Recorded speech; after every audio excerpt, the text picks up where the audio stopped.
I love the counter.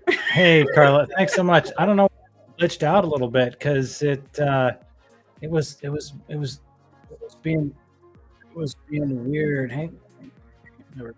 Okay, so yeah, it glitched and it played again. I think it was because I didn't have the mic off or the speakers off, of course, because we're in testing mode. We're in testing mode. So Right.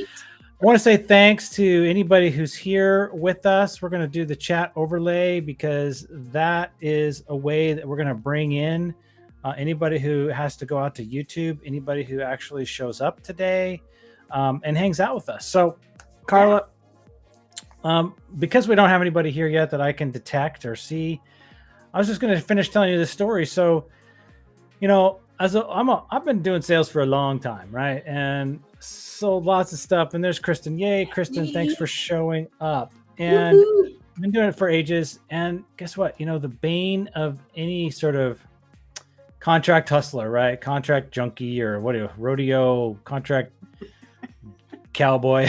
I don't know. Is that sometimes they don't come in, right? Yeah. And that's just reality.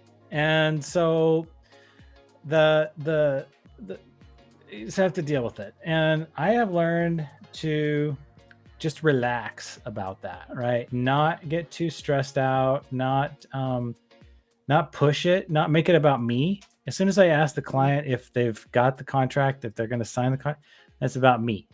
Yeah. And that's not what sales is. It's about them. It's like I recall that I don't know. I said it. I came to this realization, or I don't know. It's a post, making a LinkedIn post. You know how it is, and said, sales a lot of times is what you do to a client, right? And what you do for your employer. Like I am I'm a strategic account director for Infuse Media, and what I sell to my client, and we have to reverse that thinking, right? Mm-hmm. We have to turn that around 180 degrees and say, I do campaign architecture for my clients, period.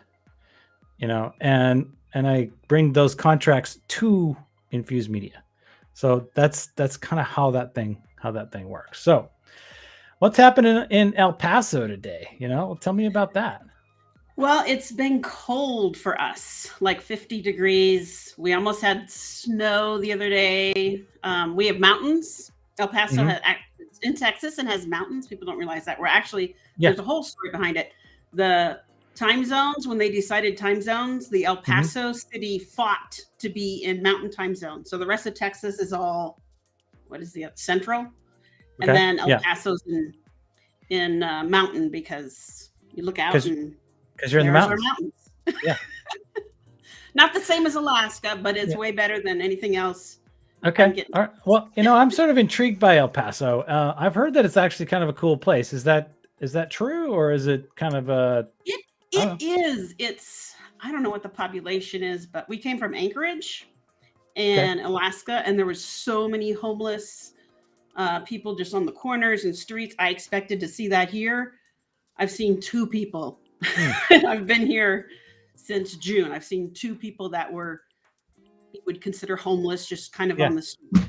And in Alaska, we would see at least 50 every day just driving my little area. That's interesting. I wonder what do you attribute that?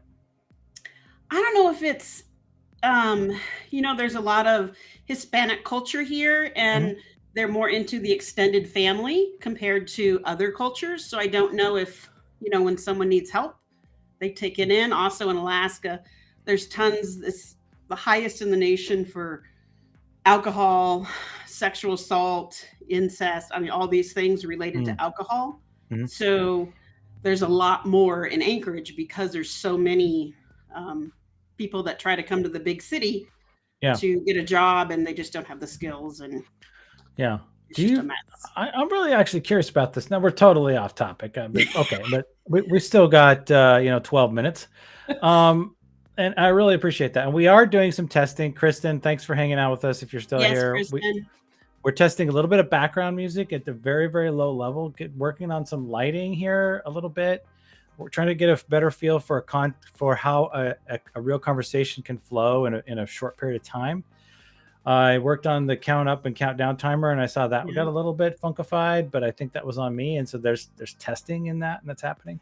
But in any case, back to Alaska. So now I'm wondering, I guess the first thing that occurs to me is, people anywhere, even in Bellingham, Washington, where I live, is, we have a homeless population. And okay. But I have kind of attributed that to my community has a lot of resources, right? And it Mhm. tends to be very accepting. Well, I don't know, if accepting is right the word, More but open to the concept.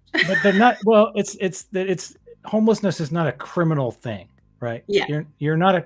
It's not a crime to be homeless. Okay.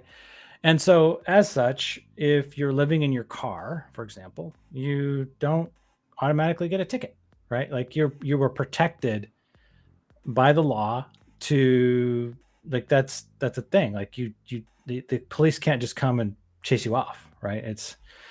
And so you have people who live in certain parts of town. And now your neighbors can certainly drive you off, right? Yeah. And do. And in any case, so we have clusters here of people who Mhm. live in their vehicles in various parts of town. So, but I'm curious about Alaska, because I'm wondering, like, do they get stuck there? I mean, Oh, or yeah. is there some mobility?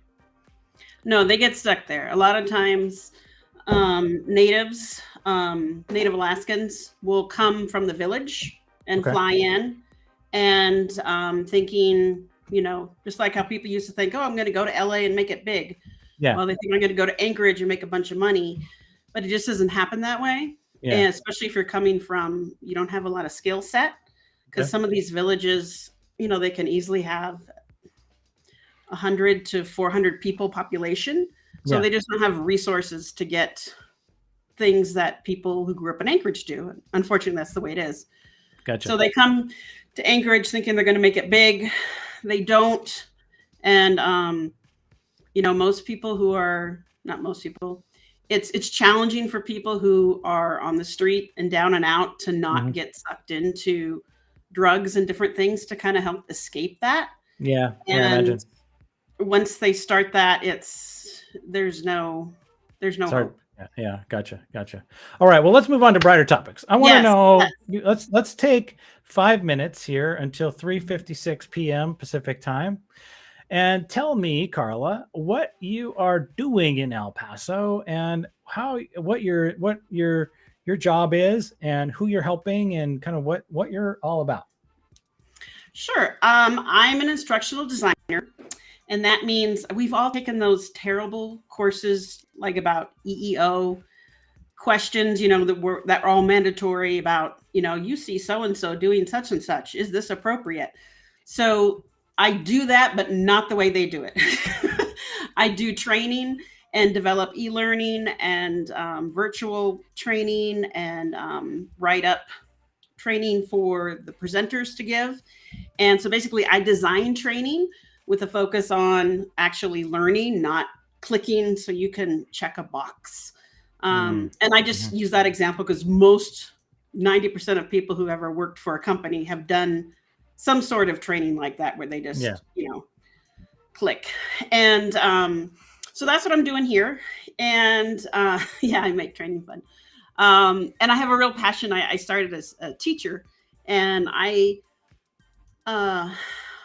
I have always said learning should be fun. And if it's not fun, you're doing something wrong and you Mhm. need to evaluate it. Now, not every time is going to be a total blast because there's some content that is boring, but you got to do what you can to make it enjoyable. And one of my passions is helping transgender people, Mhm. not helping them, but helping the people who are cis, the rest of us, get a better understanding of where they're coming from Okay. and opening up acceptance. Mhm. As a teacher, I saw a lot of things that from my colleagues who were not trans friendly and Mhm. belittled kids. Mhm. And so I started by teaching teachers, hey, this is how we can create an environment where all kids feel welcome, because all teachers want to teach And if there's a group that is not getting taught because they're coming to school afraid to Mm-hmm. use the restroom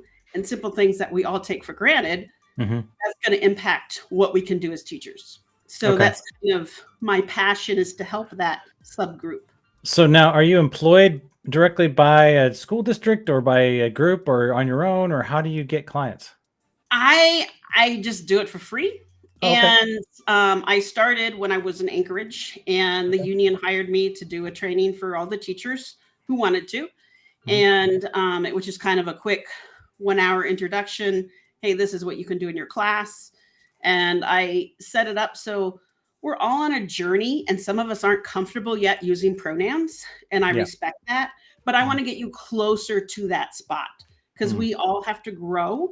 And a lot of times people come in, you have to do this and this and this. And that makes people too scary. And we need to take smaller steps. So as a cis person, I can kind of come in and say, yeah, I get how that's uncomfortable, Mhm. but this is the where you need to start heading towards. Okay. Okay. Okay. So you just do this like on a volunteer basis. Yeah. And, I post on LinkedIn. And Yeah. of course, when I post my trans stuff on LinkedIn, my engagement plummets, Mm. my people plummet, Mm. but it's hard topics. Yeah. Yeah. Anytime No, you're it's, going to grow, it's going to be a challenge, no I matter what appreciate that is. that. I appreciate that. And one thing I do want to say, and then we'll switch over to who the guests are coming on next Yes. week. I appreciate all this insight. Is that I went through a training, and I learned point blank that intentionally using he, her, she, I know he, him, she, her pronouns for somebody who has said that I use they, them is harassment. Yeah.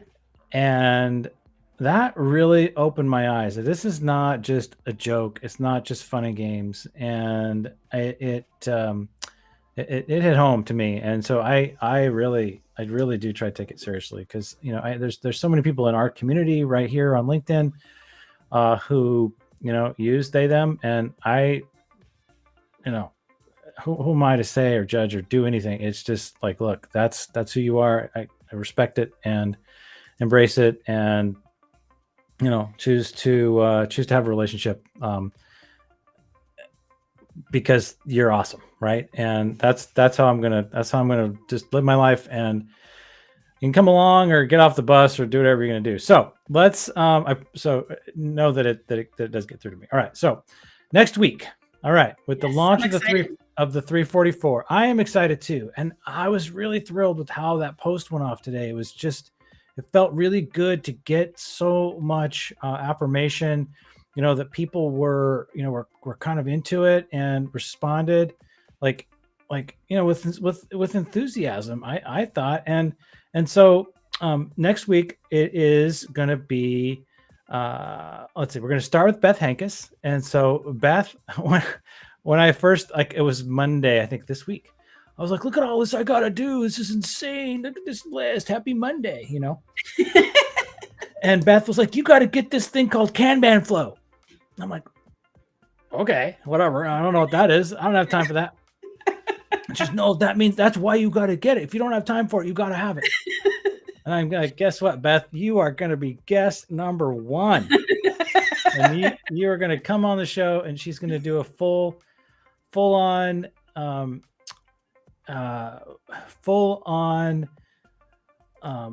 I'm sorry, I got distracted by Kristen's comment here. I was just trying to take that in for a minute. But she's going to do a demo of Kanban Flow, and not because she's employed by them or gets any remuneration. It's just because I need it. And okay, awesome. So let's do that. And I got pitch slapped a little bit today, and I went back to them. I said, here, because they're like, I'm curious about your post, or I'm curious. I'm so curious. I'm like, I'm not here to satiate your curiosity, right? If you're curious, you can follow my post. I put everything I'm about on my post every 5 minutes of the day.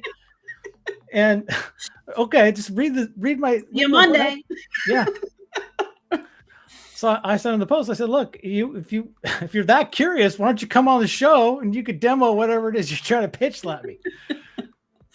No response. Oh no. What she said, I don't need to give that time. All right. So then it's Kristen Spencer. You are here, and you are up on Tuesday. I can't wait. You're the ghostwriting copywriter. We're going to find out what that's all about, why you're awesome, why we need to hire you to do ghost writing, to write copy from the ghost. It's going to be great. All right. And then Wendy Wiseman, right? They are going to be coming on and talking about their tension taming collective. All right. So that they are creating a community of people to just mellow out that tension. And I'm part of. I've been supporting Wendy since they're like really just came out and got that thing off the ground and got it running. Yeah. And then Leslie Greenwood, right? So Leslie is all about building community, like not this notion, sort of vague notion of community, like the Hotness Unleasher, show, that kind of thing. It's more like we're going to create like a Slack-based community for a B2B tech company, and this is how that's going to go. We're going to develop SMEs, we're going to develop these kinds of things, and so she's involved in that business, and we're going to learn all about that. And then on Friday, Tanya Bugby is going to come in and give us a one-on-one about her offer of professional coaching, consulting, and services to realtors and other professional services providers. So that is next week. I'm stoked that it is fully booked, and yes. I've got my sign up form working now, and people have been signing up later, and I'm just every day now I'm just excited. Like, how can we get that thing full? Let's make it happen. Let's give people a chance to, to show off a little bit and sell their stuff. And with that, it is 4:00. And so we are done. I'm going to push the count up button and then sign off. Thank you, Carla. Thanks, Trevor. I'll be